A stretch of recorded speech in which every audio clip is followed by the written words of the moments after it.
Comme vous le savez tous, Stéphane Edouard a perdu son procès face à Daimon et aux Fous Alliés. Et bizarrement, tous les plus gros newsers, qui sont étrangement à droite, brillent par le fait qu'ils semblent... Enfin voilà, ils sont passés sous un tunnel. Genre, l'info n'existe pas. Bon alors calmez-vous. Petit avant-propos avant de commencer, si vous le savez pas, Martin Eden, c'est un vidéaste de gauche qui a un passif sur les réseaux. Et globalement, pour résumer très vite, il est connu sur les réseaux pour être quelqu'un de très agressif, notamment avec Astronogeek, Monsieur Sam et d'autres gros vidéastes. Quoi? Cela étant dit, malgré son passif virulent, je dois quand même admettre qu'il me fait plutôt rire. Tu vois, c'est mon petit papacito à moi. Globalement, j'aime pas les idées du mec, mais il sort ses punchlines, parfois moi ça me fait marrer. Dans le fond de votre cœur, vous savez que ce que je dis est vrai. Et ben Martin, c'est la même chose. Je sais pas pourquoi, j'adore ses punchlines. Ouais, je trouve que manger un yaourt nature, c'est plus funky que d'écouter Consul Pazen. Voilà, ça tu vois, par exemple, j'adore ça me fume. Et là, il parle pas de moi, mais s'il avait sorti la même vanne sur moi, ça m'aurait fait marrer pareil. Bref, vous l'aurez compris, ce Martin Eden est un petit coquin, pour rester poli. Mais ça ne m'empêche pas de bien aimer son style, même si sur la forme, il y a pas mal de discordance entre lui et moi, vous vous en doutez. Bref, donc récemment, je suis tombé sur une vidéo de ce Martin Eden, newser de gauche, qui me reproche de ne pas avoir évoqué sur ma chaîne le rendu final d'une affaire judiciaire concernant Stéphane Edouard et Daimon, un petit youtubeur de gauche. Et il trouve ça étrange. Alors eux, d'habitude, pour faire des vues, ils sont prêts à vendre père, mère et mère. Enfin, ils sont prêts à vendre tout ce qu'ils ont, y compris leurs enfants. Et là, bizarrement, face à la condamnation juridique d'un youtubeur à plus de 200 000 abonnés, bizarrement, là, y a rien, tu vois. Ils ont tous aquaponé, les gars, tu vois. Là, bizarrement, le silence, frère. Y a plus de réseau. Ils sont tous en mode on n'a plus de réseau.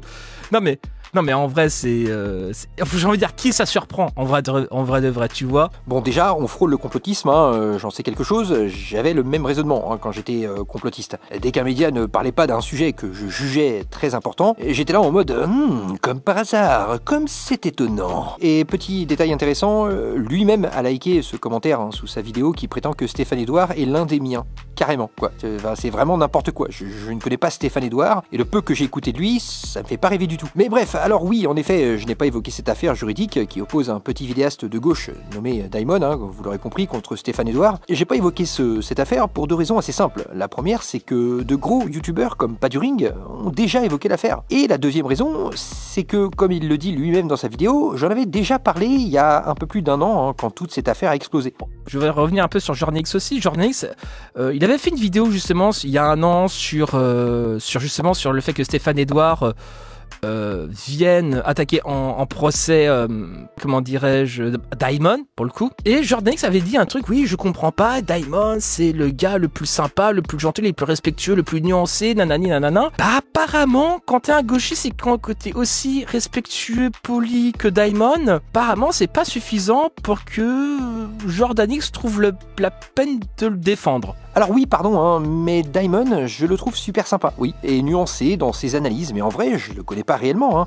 Pour que vous compreniez bien ce que je veux dire, en gros, je ne suis pas ce genre de mec qui va à l'enterrement d'un gars qu'il ne connaissait que partiellement, parce que je suis pragmatique, justement. Par contre, si ce même mec a un problème de santé, je préfère être là avant, quand il en a besoin. Quand il est mort ou quand il va mieux, c'est trop tard. Pour illustrer la situation, Daimon, ce vidéaste de gauche, il y a un peu plus d'un an, en gros, il s'est mangé un cancer dans la gueule, un cancer nommé Stéphane Edouard. À ce moment-là, c'était important de le soutenir financièrement et moralement. C'était à ce moment précis qu'il en avait besoin. Donc j'ai fait ce qu'il avait à faire. Bref, maintenant il va mieux, il a gagné sa bataille contre son cancer nommé Stéphane. Il avait besoin de tout le monde quand il était dans la merde, mais aujourd'hui il a gagné, il n'a pas besoin de moi, car il est déjà soutenu par les gens qui l'entourent, tous les gens qui gravitent autour de lui. Quand t'as un cancer, oui, t'as envie que le monde entier te vienne en aide, mais quand tu gagnes cette bataille contre cette maladie, t'as juste envie de fêter la bonne nouvelle entouré des gens qui comptent pour toi. T'as pas envie qu'un mec que tu connais pas s'incluse dans ta fête. Donc j'étais simplement là, en retrait, et j'ai vu toutes les vidéos qui parlaient de ça, de sa victoire avec un immense sourire, et j'étais sincèrement content pour lui. Mais apparemment, pour ce gauchiste, ne pas parler d'un sujet que lui veut aborder, eh ben c'est louche. Bon, ok. À la limite, je me dis ok, ok.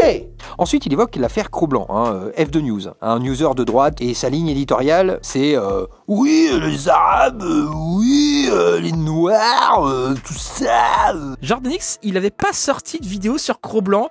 À l'époque, il m'en avait un peu parlé, de dire oui, bah j'ai pas le temps, Cro-Blanc, alors que, Je précise aussi que ce n'est pas Cro-Blanc, je précise que c'est l'IA de Cro-Blanc. Voilà. Moi, je pense que Cro-Blanc est mort depuis 15 ans et que c'est l'IA qui l'a remplacé, je maintiens. Donc, par rapport à ça, Jarny me dit, oui, mais j'ai pas le temps de parler de Cro-Blanc. Alors, je sais pas ce que vous pensez, vous pourriez me dire aussi dans les commentaires ce que vous en pensez de cette info, mais si c'était Usul qui avait dit le millième de centième de ce que Cro-Blanc a dit, est-ce que vous pensez que Jordanix serait passé à côté? Moi, je pense que la réponse est non. Et oui, j'ai pas parlé de cette affaire encore une fois, hein, par manque de temps, et aussi surtout car tout le monde en avait déjà parlé de partout. Et franchement, sa défense était tellement bidon, le mec a creusé son trou tout seul. Je me suis juste penché au-dessus de lui. Voilà, je l'ai regardé en train de creuser son trou avec ses arguments bidons. J'ai souri et je suis rentré chez moi tellement sa défense était nulle. Mais nulle. Il y avait rien d'autre à en dire. Par contre, je prépare une vidéo sur lui concernant ses revenus. Alors je sais pas quand elle sortira. Hein, ses revenus qui sont vraiment hallucinants. Et pourtant, ce mec-là demande quand même 8000 € à sa communauté pour ses frais de justice. Alors qu'il se fait ce genre de chiffres parfois en 15 ou 20 jours. Hein. C'est indécent. Mais bref,